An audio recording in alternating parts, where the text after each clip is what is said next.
Classmates. The children in Mr. Bath's class are reading stories this morning. They're reading about a jungle and a zoo. The monster in Mr. Bath's class isn't reading stories this morning. It's painting suns and stars on Anna's shoe. The children in Mr. Bath's class are having their lunch now. They are eating fish and chips and peas and bread. The monster from Mr. Bath's classroom isn't having its lunch now. It's throwing paper planes at Sam and Fred. The children in Mr. Bath's class are doing lots of sports now.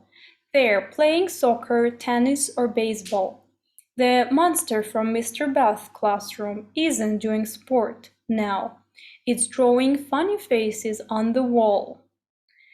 The children in Mr. Bath's class are going home now. They're getting their tablets and bags and books and pens.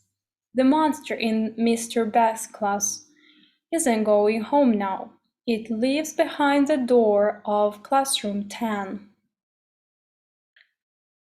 Mr. Bath can't see the monster, but the children in his class can. They whisper, "Now, be good," and wave goodbye. But the monster isn't listening. It's playing the piano. They love their friend, the monster. So do I.